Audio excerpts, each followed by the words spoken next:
Good evening, everybody. And thank you very much, HHUGS, for inviting me.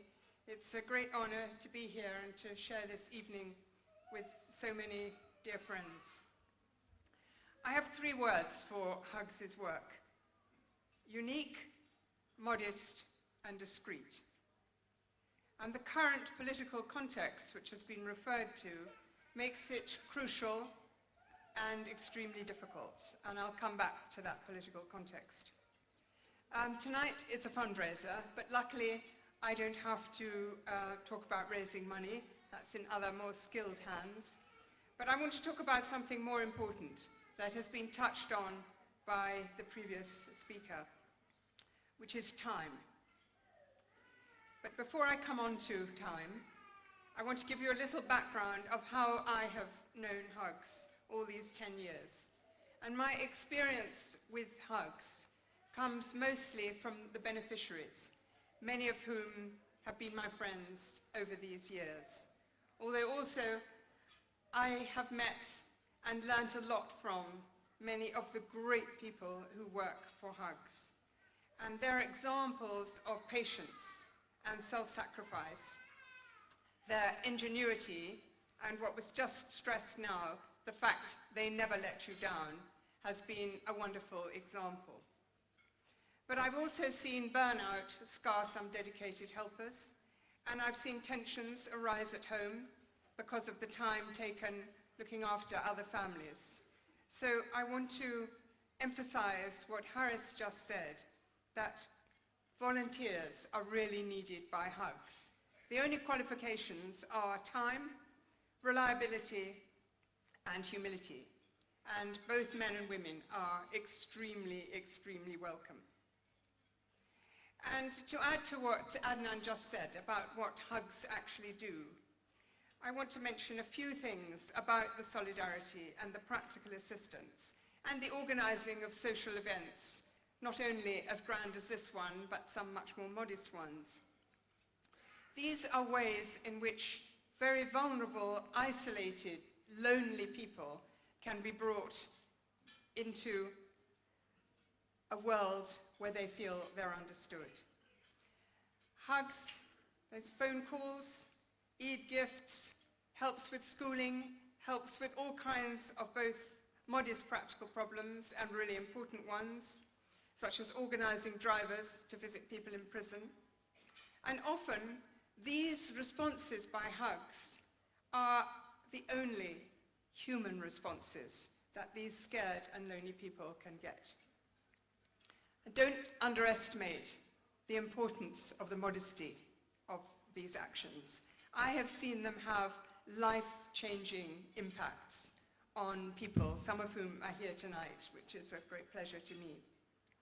So a decade ago, HHUGS was born in a different political context, different for all of us. It was the beginning of the obsession with Muslim terrorism.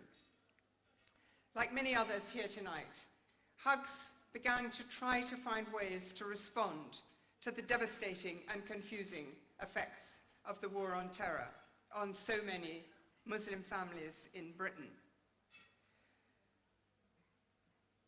The first effect was held on a group of families known to many of you, most of whom were refugees, and they were mostly Arabs or North Africans. And it's that particular group that I came to know because of my familiarity with the countries that they came from. And of course, that's only one small section of HHUGS's much wider constituency, particularly now. As you'll all remember, that group comprised innocent husbands, sons, and fathers incarcerated in Belmarsh, Broadmoor, and other prisons for 2.5 years, completely innocent and with no entry into the British justice system. After that, we had control orders, a particularly cruel and degrading imprisoning of entire Muslim families. Again, mainly refugees, and again, people who were completely innocent. And I think of those years as a kind of prelim to what we're living in now. And then, of course, there were the Guantanamo families. And over all this time, there was the sinister shadow of Guantanamo. Initially, it was a mystery. Who was there? Why were they there? When would they come out? When would they be tried? And of course, there were no answers. Guantanamo was an experience completely outside international and national law. And in this particular week, that has been brought home to us very, very forcefully. Against this, you had fear, stigmatization as terrorists, and isolation. Above all, fear. Although I want to stress that among these families are some of the strongest people I've ever met, people who are a lesson in refusing victimhood. They are survivors, they're not victims. Now, many of those traumatized by that first phase of the war on terror have forgotten, because of the trauma, they've forgotten their indescribable suffering and fears. And I wrote my last book, Shadow Lives, with and for women who didn't want to remember or couldn't remember, but they also did not want their experiences to be conveniently buried. Now, what has marked all these experiences at the hands of the British and American states is one thing: it's injustice. Psychologically, nothing is more undermining, more difficult for a person to deal with than injustice. It can undermine an identity, it can undermine confidence in the person's own worth, in the world, in their community, and even at home. The presence of HHUGS, not the individuals of HHUGS, but the experience of collective kindness and that reliability is something that is completely, completely priceless, and it's as necessary now as it was in those early years. And alongside that, I want to emphasize the discretion of HHUGS. You have to be extremely discreet to be able to be at all helpful to people suffering in these extremely delicate and challenging circumstances. Of course, I don't need to say anything here to people who know much better than I do about the growth of Islamophobia and the particular experiences of Muslim youth in Britain today. The litany of discrimination and unfairness in national institutions and in individual attitudes. It's all glaringly obvious. And again, to refer to that US Senate's report, I think that what it showed in its appalling detail was again a reminder of the past and continuing overwhelming injustice.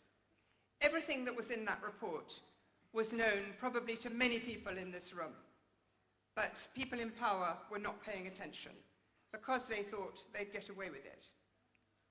It's a complete indictment of the American political system that it took 5 years to write that report, and that the very people who are most guilty were the ones who were allowed to redact the very small proportion of the report that's been revealed to us. Those people are now vigorously attacking the report. Former Vice President Cheney showed the man he is when he called it crap. Those people will, at some point, face justice. Let us be quite sure about that. But in the meantime, I want to mention the person I'm sure we're all thinking about in this room in the light of that report who has not had justice: Shaka.